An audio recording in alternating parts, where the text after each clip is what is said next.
Hello and welcome to the world of psychology.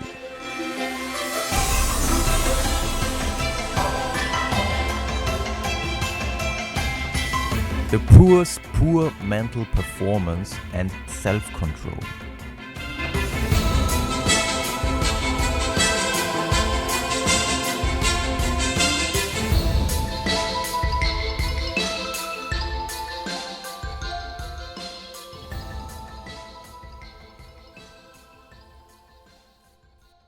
According to recent estimates of the World Bank, about 20% of the world's population live in absolute poverty, which means they've got $1.25 or less per day for their living. And as if this is not enough, the poor are often blamed for being poor. Probably because of guilty conscience, some people say, hey, you needn't be poor. Everybody has got equal opportunities. You just have to work hard, get a good education, write applications, and you will make it. Some recent research is challenging these beliefs, especially the study by Mani and colleagues published in 2013 in Science, titled Poverty Impedes Cognitive Function. So the hypothesis is that being poor causes cognitive costs because you frequently have to make really difficult decisions. You have to calculate, can I afford to buy this or that? But if I buy this vegetable, I cannot buy the fish. If I send my kid to the sports club, it will be hard to pay the rent. And this kind of calculating and reasoning might, in the long run, deteriorate your attentional control system. In comparison, rich people are free of such problems. Of course, they are not completely free, but at least they don't have to think about the consequences of buying an apple or bread or something like this. So that's the hypothesis. But what about the evidence? In their Science article, Mani and colleagues report 4 laboratory studies and 1 field experiment. In the laboratory studies, all in all, 336 participants took part. They were recruited in a New Jersey mall, so they had a wide range of people with different incomes. The median was about $70,000. People earning less than $70,000 were regarded as the poor group, so they were people earning $20,000 per year, and people earning more than $70,000 were in the rich group, so there were people earning up to $160,000 per year. In the first experiment, which was in fact the most important, experiments 2 to 4 were just replications of this first experiment to rule out alternative explanations. In this first experiment, participants were presented different financial scenarios.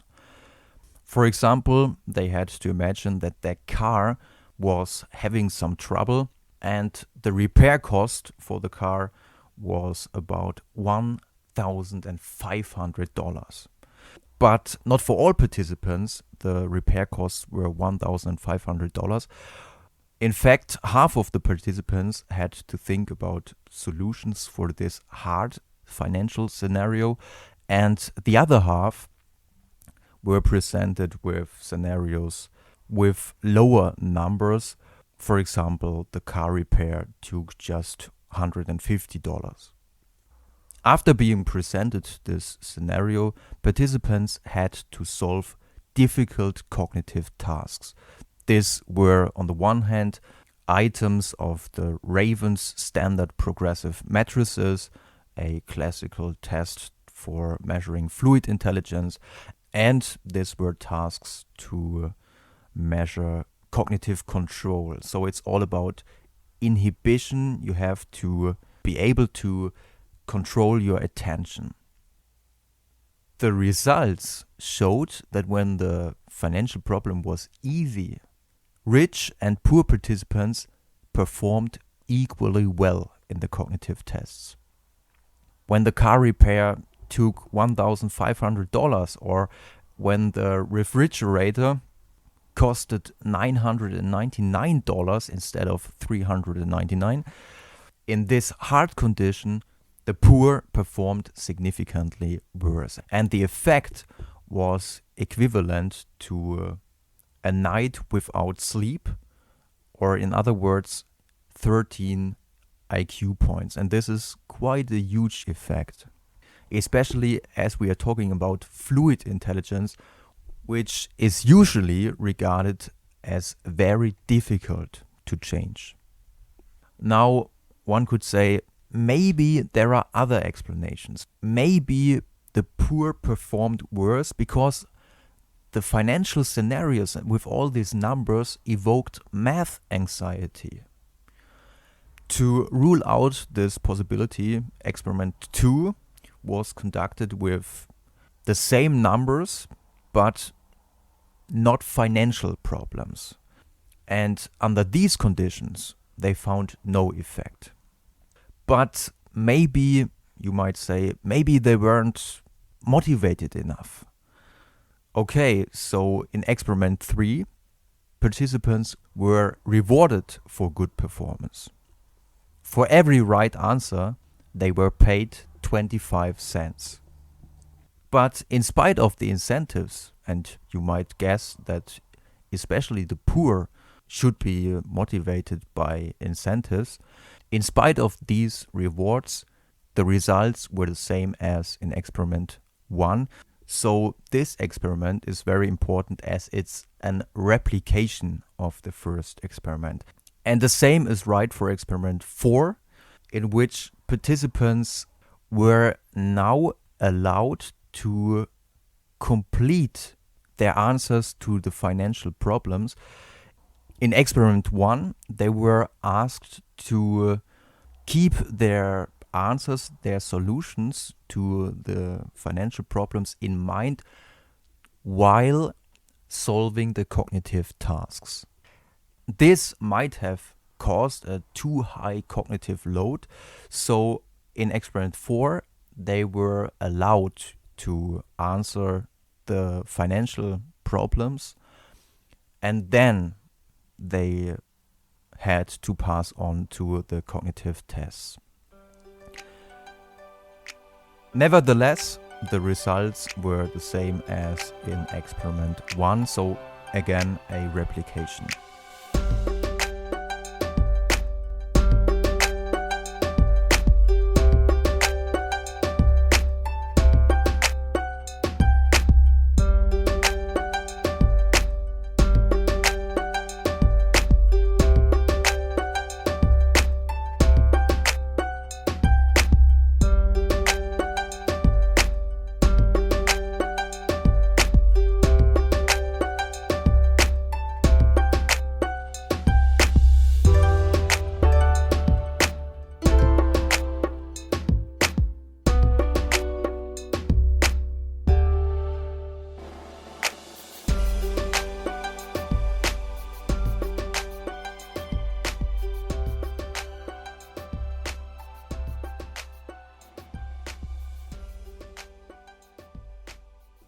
As interesting these results might sound, they are not sufficient because they occurred under controlled laboratory conditions. Maybe reality is different. Therefore, you have to conduct field experiments. And the field experiment Mani and colleagues report is really very interesting. They put a lot of effort and probably a lot of money into these studies. especially because the first try failed due to hurricanes and bad weather. But what did they do? They went to India and measured the cognitive functioning. Again, they used the Raven matrices and a test for measuring cognitive control. In this case, it's been a numerical Stroop task. You are frequently presented with numbers, for example, 555, and then you have to, as fast as possible, answer how many numbers you saw. So in this case, 3. In some trials, the amount of numbers is equal to the number shown. So if there are 5 5s, it's really easy to answer fast. But if you see 4 5s, you have the urge to answer 5 because you've just seen so many 5s.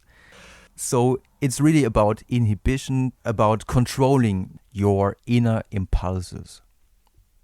These cognitive tests were given to sugarcane farmers pre-harvest, when they were poor, and post-harvest, when they just earned a lot of money, well, for their circumstances, a lot of money. So post-harvest, they could be regarded as rich. What they found was a confirmation of their hypothesis, because pre-harvest, in times of poverty, the farmers performed much worse on the cognitive tests than post-harvest in times of wealth. And the effect was equivalent to 9 to 10 IQ points. So again, quite a solid effect. Of course, again, we have to look at some objections. For example, maybe calendar effects might explain these results. Maybe there's been a festival pre-harvest and all the farmers were tired, or maybe the weather was really bad and the farmers were depressed. Well, this explanation can be excluded because pre-harvest was not for all farmers at the same time. In fact, because of the constrained capacity of the sugar mills, farmers in India have to harvest at different times, and there can be several months between the different harvest times. So this influence factor could be controlled. But what about training effects? Because the more often you take a test, the better you get. This is a often seen result in psychology, and this is just common sense. To control for this, Mani and colleagues had another group of 100 sugarcane farmers whose cognitive functions they measured only at post-harvest. And if you compare their test results with the test results of the other group who took the test for 2 times, then there should be a difference between these groups, because in the one group you should be able to observe training effects, and in the other group of the 100 farmers who took the test only 1 time, you shouldn't be able to observe these effects. But they found only very small evidence for training effects. So this cannot explain the huge effects. And what about nutrition? I mean, it's just logical to assume that in times of poverty, pre-harvest, the farmers had less to eat. And if you don't have enough energy for your brain, probably it doesn't function as well. To control for this, Mani and colleagues report the results of a pilot study with 188 farmers, and surprisingly, they found no evidence for different eating behavior between pre- and post-harvest. But then it's probably stress. Of course, if you have to worry about your future pre-harvest, you don't know how it's all gonna end, you feel more stressed. And indeed, in this pilot study, they found that not only the heart rates were higher pre-harvest than post-harvest, they also found higher diastolic blood pressure and higher systolic blood pressure. However, if they statistically controlled for these higher stress amounts, their original effect could still be observed. So maybe physiological stress is one factor, but it's probably not the whole story. But then you might ask, what is the whole story? Well, on the one hand, there may be mechanisms at work that are described by Mani and colleagues, like, and now I cite from the study, poverty captures attention, triggers intrusive thoughts, and reduces cognitive resources. On the other hand, but in fact it's not a that different approach because it's about ego depletion. On the other hand, there is another line of research that can help to understand the results. And it's the research of Roy Baumeister, Kathleen Vohs, and colleagues about self-control. The bottom line of this research is that self-control is a limited resource. Up to now, there have been many experimental studies to observe this mechanism. And in fact, there has already been a meta-analysis which confirms, yes, self-control, the more you invest, the less is left over. But what I want to tell you about right now is a very interesting field study which was published in 2012 in Psychological Science by Hofman, Vohs, and Baumeister, titled "What People Desire, Feel Conflicted About, and Try to Resist in Everyday Life." In this study, participants frequently received signals by a BlackBerry smartphone that they were given by the experimenter. They received 7 signals per day for a period of 7 days.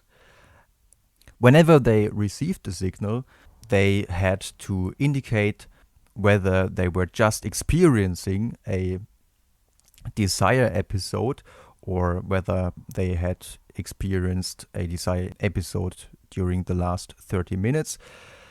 They also had to report the type of the desire, the strength of the desire, the degree to which the desire conflicted with other personal goals, the nature of the conflicting goals, and whether they attempted to resist the desire. So, for example, they felt the desire to sleep or the desire to work, to use media, drinking alcohol. They should tell whether they tried to resist this desire and whether they were successful in resisting the desire. So whether they enacted the desire, at least to some extent, or whether they were really able to resist smoking or watching TV or whatever. There are some very interesting results of the study. For example, the desires for media use and work were the desires that were resisted the least. So people were able to resist tobacco or drinking alcohol much better than resisting to work or resisting media use. At first sight, this is somewhat surprising, but if you think about it, work is something really important for us. It builds our identity, and media use is probably hard to resist because it's omnipresent. We are surrounded by media everywhere. We have a smartphone, we have a TV, we have a notebook, we have a PlayStation, we have everything everywhere. And the more present something is, the more it can capture attention. But The most interesting result of this study, and that's probably the reason why it's been published in Psychological Science, which is a very important journal for psychologists. The most interesting result was that the more frequently and recently participants had resisted an earlier desire, the more often they gave in to another desire. In other words, and this is at core of the ego depletion theory, self-control is a limited resource. And if you live in poverty, you have to show self-control so many times every day. You have to resist buying this, you have to resist this temptation, and you cannot buy the new shoes because otherwise you have no money left over to feed your kids.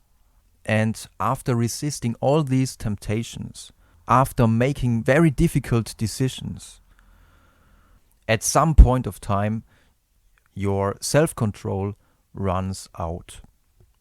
And not only your self-control, but also your cognitive abilities, your fluid intelligence may be affected.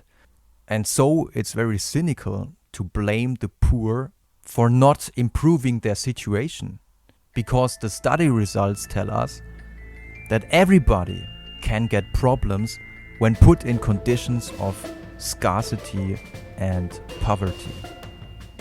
So the last thing we should do is to blame the poor for being poor.